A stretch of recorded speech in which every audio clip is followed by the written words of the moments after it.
Улсын хурлын дарга эрхэм гишүүдээ парламент ёсны хувьд нийтэд хүлээн зөвшөөрөгдсөн хууль тогтоох, төлөөлөх, хянин шалгах гэдэг тодорхой 3 чиглэлүүд байдаг. Өнгөрсөн 30 жилийн хугацаанд улсын хурл хууль тогтоох, төлөөлөх бүрэн эрхээ тодорхой түвшинд хэлбэржүүлэн тогтоосон. Гэвч хянин шалгах бүрэн эрхээ өр нөлөө багтаа хэрэгжүүлж ирснийг судлаач тэмдэглэсэн байдаг.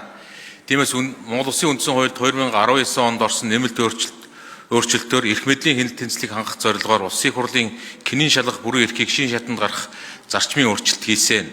Улсын хурл хянин шалгах бүрэн эрхээ 7 арга замаар хэрэгжүүлэхээр хуульд заасны нэгэн хянин шалгах төр хороо байгуулах юм а. Төр хороо байгуулах нь иргэдийн мэдэх эрхийг хангах хамгийн гол түлхүүр бөгөөд энэхүү хяналтыг үр дүнтэй нээлттэй хэрэгжүүлэх нь маш чухал юм а. Иймээс Монгол Улсын үндсэн хуулийн 28 дугаар зүйлийн 2 дахь хэсэг хуулийн биелэлтийг хангахтай холбоотой нийтийн ашиг сонирхлыг хүндсэн тодорхой асуудлаар улсын хурлын нийт гишүүдийн 4/1-ээс доош хүн хянин шалгах төр хороо байгуулах санал тавьбал улсын хурлд цөөнхийн төлөөллийг оролцуулна, уг хороог байгуулна гэж. Монгол Улсын хурлын хянин шалгах тухай хуулийн 33 дугаар зүйлийн 2 дахь төр хорооны бүрэлдэхүүнийг тогтоохдоо улсын хурлд олон цөөнхийн төлөөллийг хувь тэнцвэрлэх боловч төр хорооны бүрэлдэхүүний 3/1-ээс доош хүн цөөнхийн төлөөлөл байх.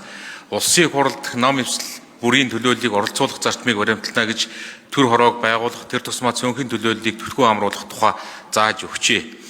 Олон улсын парламентын үйл ажиллагаанд мөрдөн шалгах нээлттэй сонсгол хийх нь жишг бос арга хэлбэр юм а.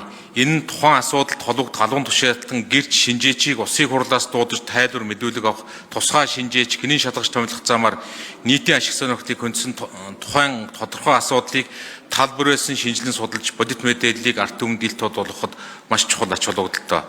Гэвч өнөөгийн хэрэгжиж байгаа хуулиар улсын хурлын олонхийг бүрдүүлж улс төрийн хүчин хянин шалгах төр хорооны олонхийг бүрдүүлэхийн зэрэгцээ төр хорооны даргаыг олонхоо сонгож байгаа явдал нь төр хорооны үр нөлөөг өдөөмж хэмжээгээр бууруулж байна. Ийм төр хорооны даргаыг сөрөг хүчнээс үе цөөнхийн төлөөллөөс ажилуулж чадвал хяналтын энэ чухал хэрэгслийг үр дүнтэй болгоно гэж улсын хурлын 26 гишүүн үзэн улсын хурлын хянин шалгалтын тухай хуульд өөрчлөлт оруулах тухай хуулийг санаачилсан.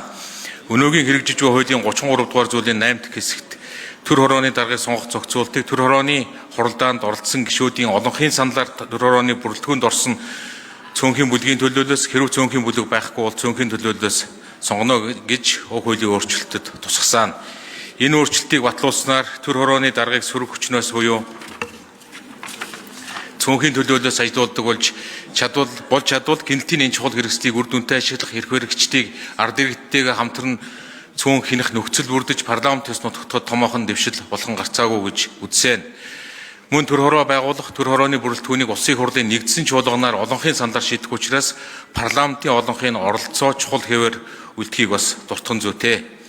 Хуулийн төсөл батлагдсанаар төсвөөс нэмэлт зардал гарахгүйгээр хяналт бүрэн хэрэгжих төр хорооны үйл ажиллагаа үр дүнтэй явагдахад чухал нөлөөтэй зэрэг олон талын ач холбогдолтой хуулийн төслийг хэлэлцэн дэмжиж өгөхийг эрхэм гишүүд та бүхэндээ хүсье.